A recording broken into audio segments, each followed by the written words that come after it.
Taylor, Mississippi, 1948, a sleepy town. People knew their neighbors. They trusted the quiet.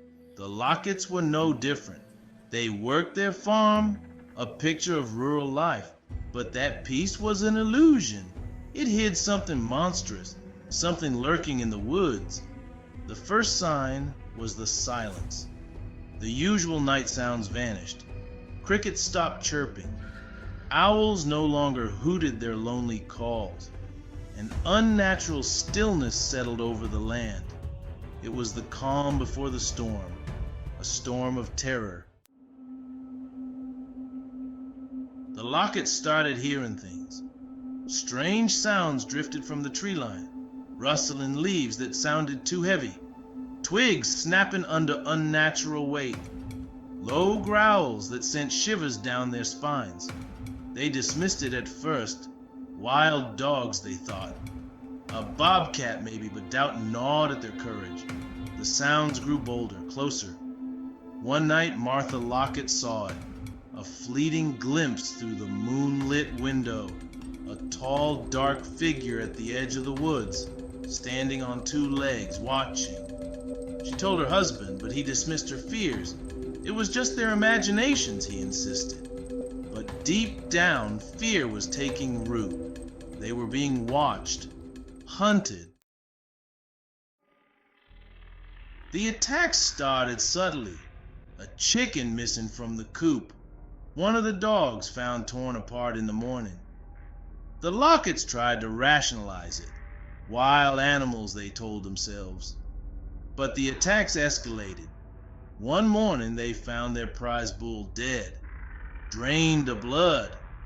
The ground was churned up, marked with huge inhuman footprints.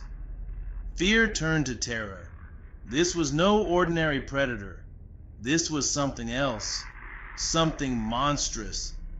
The Locketts armed themselves. They doubled their patrols. Sleep became a distant memory. Their once peaceful farm was now a prison with an unseen warden. They were living on borrowed time, waiting for the next attack. Then it happened. The siege. They were trapped. The creatures surrounded the farmhouse. The Locketts huddled inside, their faces illuminated by the flickering lamplight. The shadows danced on the walls. Every creak of the floorboards sent their hearts racing. Outside, the creatures prowled.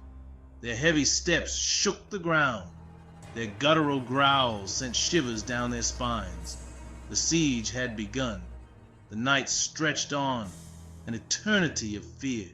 The creatures circled the house. Their eyes glowed in the darkness, 2 points of malevolent fire. The Locketts held their breath. They prayed for the sun to rise, for the nightmare to end. But the creatures were relentless. They were toying with their prey, savoring their fear. Days turned into nights. The Locketts were trapped. Supplies dwindled. Fear gnawed at their sanity. The creatures remained, a suffocating blanket of terror. The children whimpered, pale with hunger and fear. Martha Lockett tried to be brave, her eyes red-rimmed from worry.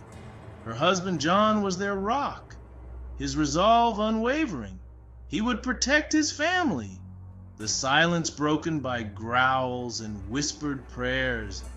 They needed help. But who would believe their story? Who would dare venture into this nightmare? They were alone, at the mercy of the unknown. The night of the Howl. It started with a deafening roar, a primal scream that tore through the night. The creatures were agitated, frenzied. The Locketts clung to each other, their faces white with terror. The house shook with the creature's fury. It felt like the walls themselves would crumble under their assault. Then, as quickly as it began, it stopped. Silence descended once more. A heavy, ominous silence. The Locketts held their breath, listening for any sound. Minutes ticked by, each one an eternity. Then, a new sound. A slow, rhythmic thudding. Footsteps. Moving away from the house. The creatures were leaving, retreating back into the shadows. The siege was over. The Locketts were left to pick up the pieces. Their farm was in ruins. Their lives forever changed.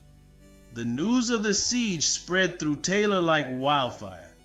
But others, those who lived close to the woods, they knew better. They had heard the whispers too, seen the fleeting glimpses. The Locketts eventually rebuilt their lives, but the fear remained. The mystery of the creatures remained unsolved, a chilling reminder that some mysteries are best left unsolved.